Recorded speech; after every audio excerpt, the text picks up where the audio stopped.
नमस्कार दोस्तों, सबसे पहले तो मैं इन नवदुर्गों में आप सभी को बहुत-बहुत शुभकामनाएँ देना चाहूँगा। साथ ही साथ आप लोगों से एक अनुग्रह है मेरा चाहता हूँ मैं आपसे एक प्रॉमिस कि इन नवदुर्गों में आप लोग दुर्गा सप्तशती का पाठ ज़रूर करें।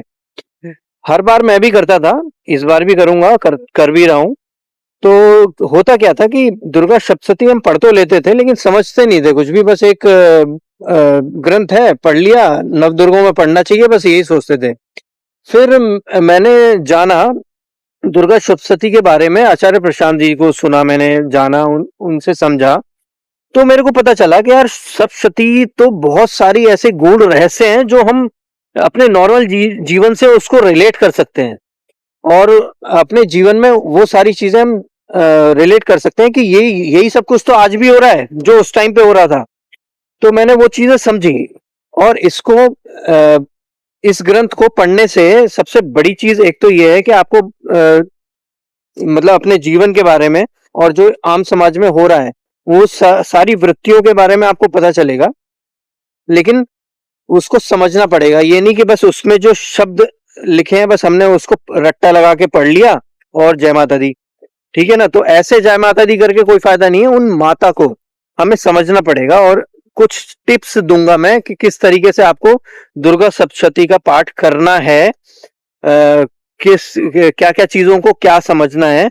तो आप एक बार पूरा वीडियो लास्ट तक देखिएगा तो समझ में आएगा आपको, है ना। तो उसी हिसाब से फिर आप सप्तशती का जब पाठ करेंगे तो आप वो उन चीजों को रिलेट कर पाएंगे और डेफिनेटली मैं श्योर हूं कि जब वो सारी चीजें आपके दिमाग में क्लियर होंगी तो आपको जो एक अंदर से एक खुशी और प्रफुल्लता महसूस होगी ना, वो बस मतलब छा जाएगी वो दुर्गा सप्तशती आपके माइंड में। तो उम्मीद करता हूँ ये वीडियो लास्ट तक देखेंगे और जिस तरीके से मैं जो जो टिप्स दूंगा वो आप फॉलो करेंगे जब भी आप दुर्गा सप्तशती पढ़ रहे हैं, ठीक है।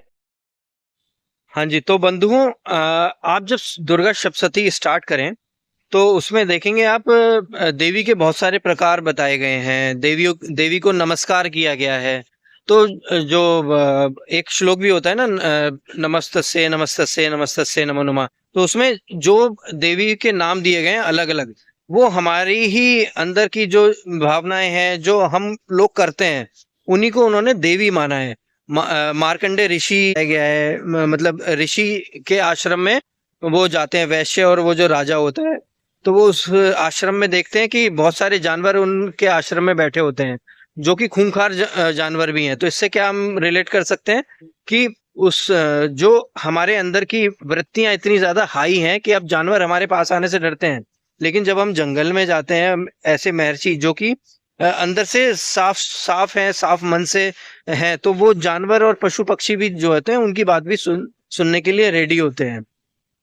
दुर्गा सप्तशती में जब आप पढ़ेंगे तो देवी जहां पर भी वर्ड यूज होगा तो आप समझिएगा उनको इस प्रकृति से रिलेट करिएगा। यानी कि ये जो हमारे चारों तरफ जो प्रकृति है जिसको भी हम अपनी आंखों से देख सकते हैं, टच कर सकते हैं, फील कर सकते हैं, वो सब कुछ प्रकृति के अंदर आता है। तो देवी मतलब हमारी प्रकृति माँ, माँ मतलब हमारी प्रकृति माँ, यानी कि सबसे बड़ी वाली जो माँ है हमारी वो प्रकृति देवी है। तो देवी मतलब कोई दुर्गा जिनको कि हम मूर्ति रूप में पूजते हैं, या कोई काली भवानी जिनको हम देखते हैं कि बहुत ही खूंखार रौद्र रूप में, तो वो कोई हम मूर्ति तक सीमित मत रखिए उनको।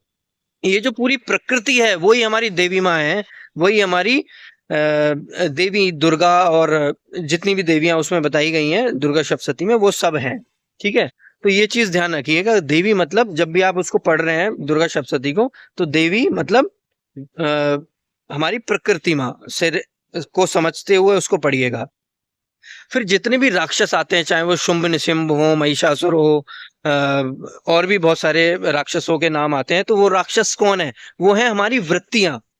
वृत्तियां यानी कि हमारा अहंकार, हम लोग सब, है ना, जो भी हम जीवन जी रहे हैं, और जितने भी हम लोग हैं, जो भी मानव जाति है, या जो भी इस प्रकृति माँ को भोगने की कोशिश कर रही है, जैसे कि आजकल देख रहे होंगे आप, अमेरिका ईरान युद्ध, इजराइल युद्ध जो चल रहे हैं, ये सब युद्ध क्या हैं? हम इस प्रकृति माँ जो हमारी सबसे बड़ी वाली माँ है उनसे उनको भोगने की चेष्टा में इतने सारे युद्ध कर रहे हैं, जिसका परिणाम क्या हो रहा है? अल्टीमेटली प्रकृति को ये सोचते हैं कि हम प्रकृति से जीत पाएंगे, देवी माँ से जीत पाएंगे। ये सारे राक्षस ये सोचते हैं कि हम उनसे जीत पाएंगे, लेकिन ऐसा है नहीं। उनसे कोई ना जीत पाया था, ना जीत पाया है, और ना ही कोई आगे इन फ्यूचर जीत पाएगा, है ना। तो ये चीज आपको अपने मन में बिठा के तब आपको वो दुर्गा सप्तशती पढ़नी होगी।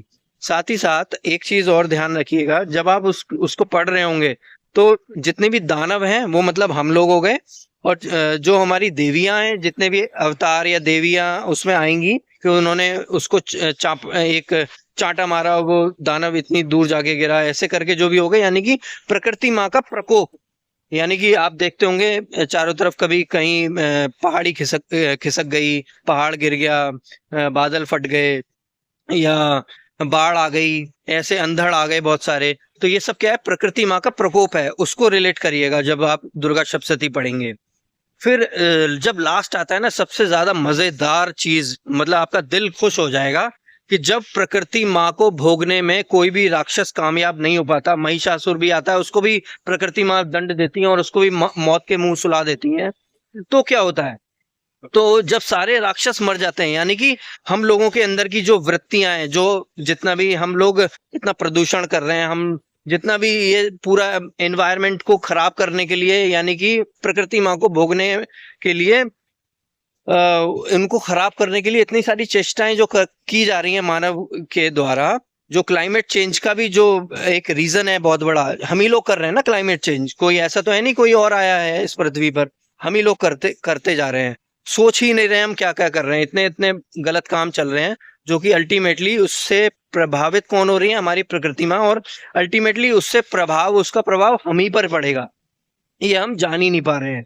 तो देखिए उस टाइम पे भी ऋषियों ने आज क्या हो रहा है और उस समय क्या हो रहा था वो हमें कुछ मतलब एक तरीके से उन्होंने ये सब कुछ लिख कर दे दिया एक ग्रंथ के माध्यम से कि ऐसा ऐसा ऐसा अगर आप करोगे तो आपको ऐसा ऐसा दंड मिलेगा।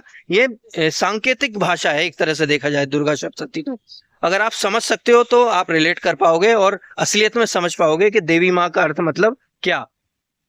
तो यही समझना है। और जब लास्ट में समझोगे ना कि जब ये सारे राक्षस मर गए, उनको मार दिया गया देवी माँ के द्वारा, तो फिर क्या हुआ?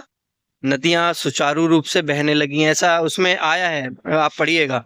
सुचारू रूप से बहने लगी, आसमान साफ हो गया। इसका मतलब क्या है? प्रदूषण मुक्त हो गया। कोविड भी आया था, प्रदूषण मुक्त हो गया था ना, आपने देखा था। जब आदमी को प्रकृति से काट दिया गया तो एकदम से आप देखेंगे तो पूरी की पूरी जो पृथ्वी थी एकदम शांत हो गई और पूरा प्रदूषण मुक्त वातावरण हो गया। कहीं से कोई भी किसी भी प्रकार की घटना की खबर भी नहीं मिली होगी आपको उस पीरियड में। तो हम ही लोग हैं जो इस प्रकृति माँ को भोगने की चेष्टा कर रहे हैं, चाहे जान पूछ के या अनजाने में। तो यही आप पढ़ेंगे तो आप रिलेट कर पाएंगे और बहुत ही ज्यादा मजा आने वाला है। मैं तो पूरा नवरात्रों में एक एक अध्याय डेली पढ़ता हूँ और आप लोगों से भी निवेदन करूंगा कि इसी तरीके से अगर आप दुर्गा सप्तशती का पाठ करेंगे, थोड़ा सा समझ के समय निकाल लीजिएगा, 15-20 मिनट आधा घंटा अलग से इसको दे दीजिए सुबह सुबह या जब भी आपके पास टाइम हो। कोई ऐसा नहीं है कि मंदिर के सामने घंटी बजाते हुए आप ये पढ़ेंगे। आप जिस भी स्थिति में जब भी आपको समय मिले एक बार जरूर पढ़िएगा। ये बहुत, मैं आपसे रिक्वेस्ट कर रहा हूँ, हाथ जोड़ के प्रार्थना है कि अगर आप ये समझते हुए पढ़ेंगे तो आप भी रिलेट कर पाएंगे कि हाँ वास्तव में हम लोग कितने बड़े राक्षस हैं और हम किस तरीके से इस पृथ्वी को नाश के कगार पर लेके जाना चाहते हैं। लेकिन ऐसा होगा नहीं, उससे बड़ा कोई भी नहीं है, उस प्रकृति माँ से बड़ा कोई भी नहीं है। ना हम, ना और कोई, ना अमेरिका, ना ईरान, ना इजराइल, ना और कोई भी, है ना। जब भी उनका रौद्र रूप देखेगा तो कोई इंसान या कोई भी दानव टिक नहीं पाएगा। और इसी के साथ मैं इस वीडियो को अभी तो यहीं पर विराम लगाना चाहूंगा और निवेदन फिर से करूंगा मैं, आप जरूर देखिए, जरूर पढ़िएगा इस दुर्गा सप्तशती को। और कोई भी कमेंट हो इससे रिलेटेड तो आप मेरे को जरूर बताइएगा कमेंट में नीचे और मैं आपका उत्तर जरूर दूंगा। धन्यवाद आप सभी का।